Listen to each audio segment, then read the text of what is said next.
A crise do sistema penitenciário brasileiro e as perspectivas políticas para 2017, na entrevista do dia com Maria Lídia Flandoli.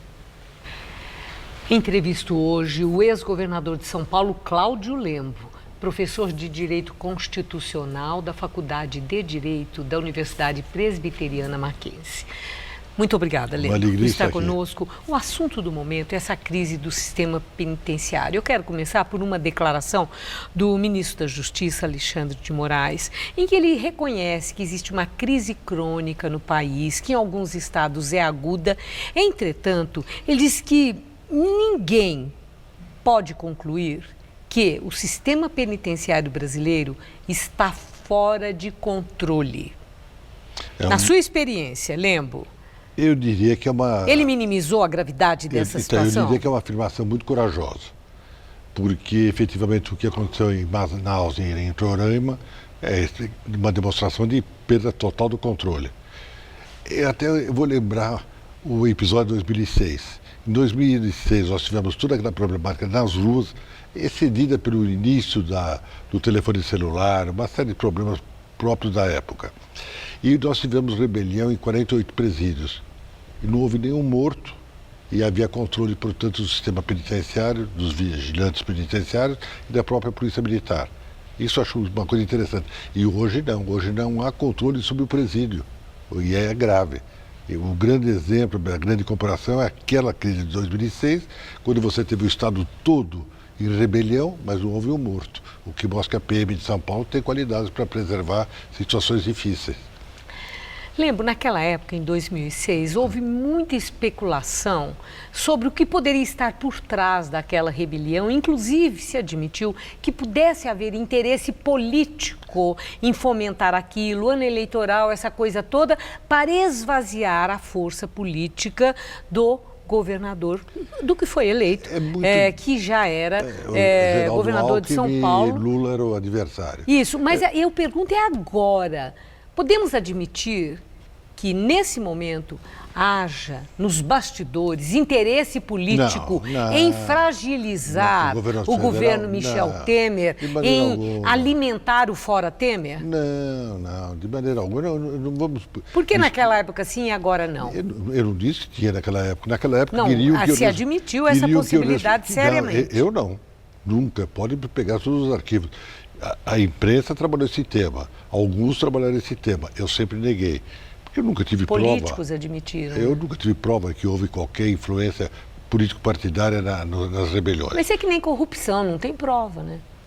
Não, hoje tem. Prova se tem de corrupção. Tem delação premiada. É que não queriam provar antigamente, a publicidade permite que a gente prove. Mas eu creio que, portanto, que naquele tempo mostrou que nós temos uma polícia estadual de boa qualidade, enquanto os outros estados não têm. E essa é a diferença. Bom, lá morre e aqui não. Agora... Quando quer, também morre. Se o governador fizer um erro de comando, acontece aqui também, como aconteceu no episódio do Carandiru. Foi um erro de comando. É tomar cuidado com as palavras. Você pode ver que não aceitei o Exército Nacional e não aceitei qualquer intervenção federal em São Paulo. Tenho toda a dignidade da Polícia Militar de São Paulo, que merece. E aí nós precisamos calma na situação. Agora, essa questão da crise do sistema penitenciário, isso é uma questão a ser resolvida pelo governo federal através de um plano como esse que foi lançado por Michel Temer, de segurança nacional, numa ação conjunta com governos de estado e prefeitura? O problema é muito sério, não tem nada disso. O plano foi para Telebourgeois. É preciso colocar alguma coisa junto à opinião pública e se falou horas e horas. Muito bom, e falaram bem, mas não tem conteúdo. É a realidade de sempre. O grande problema e ninguém quer enfrentar é o poder judiciário. O poder judiciário do Brasil tornou-se um poder aristocrático. Os juízes não estão julgando. Eles fazem o quê? Corpo mole? Ou é uma incapacidade pelo volume que eles têm de trabalho e não dão conta? Eu diria que são as duas coisas. Em primeiro lugar, corpo mole. Uma aristocratização da carreira. E com isso os presos são jogados na prisão, que é muito mais fácil que a custódia. É muito fácil. não quer se falar a verdade no Brasil. O brasileiro não quer falar. O brasileiro é cínico, ele não fala a verdade. Então nós nunca vamos avançar. Agora, lembra, eu vi um artigo do Marísio Oliveira em que ele fala que no Brasil prende-se muito e prende-se mal. Mal, então. O que é isso? Por quê? Agora, quando se prende, é por uma decisão judicial. Então entra aí. Em São Paulo. Entra Aqui a em São indagação. Paulo- Prende-se mal por quê? Em São Paulo está havendo a audiência de custódia inicial. Aí parou agora, durante o recesso pararam, o que é um erro absurdo, mas pararam. Tudo bem, agora recomeçou. Mas os demais estados não têm, portanto prende, é mais fácil a polícia mandar para a cadeia que ficar com o sujeito no presídio local, na delegacia. Na própria delegacia. Que é muito difícil. Então é um país que esconde os pobres e os miseráveis. E o que pode ser a saída, lembra? O pra Poder essa Judiciário crise trabalhar. Em vez de fazer Quer demagogia... dizer, julgar aquela população Óbvio, carcerária que lógico. pode ser livre através de julgamento. Lógico. Então, E ver que um mutirão, não poderia acontecer o quê? Um mutirão. Hoje eu ouvi uma notícia que a Defensoria Pública vai iniciar um mutirão em Manaus, o que é bom. Vamos ver se o Poder Judiciário acompanha. Não acredito. Não? Não, porque ele se aristocratizou, se burocratizou o Poder Judiciário. Tornou-se um poder amorfo, que quer ingressar em todos os setores da sociedade, mas quando é necessário, não age. Sério isso? eu não, acho, é eu grave. acho muito sério. Isso é grave. Acho sério.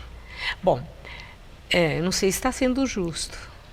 Se eu não estou sendo justo, eu devo ser julgado. Não, não, a minha indagação é porque toda vez que eu entrevisto desembargadores, as pessoas que levam com muita seriedade o seu trabalho, todos eles têm um ressentimento da falta de condições de dar conta daquele volume de ações a serem julgadas. Tudo bem. A questão de pessoal, de assistência. E por que criam, então, uma jurisprudência tão burocratizada, tão formal, tão excessiva? Por que não se tornam mais práticos? Por que tantos graus de recurso? Por que não expõe uma forma melhor de fazer justiça, mais rápida, mais coerente?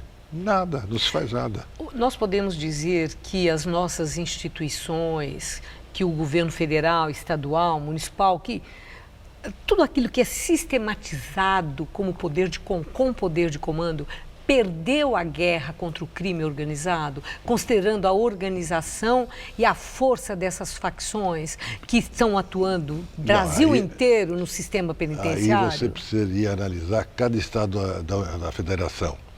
Eu acho que aqui em São Paulo há um certo controle, há uma certa disciplina, não muito grande, mas há.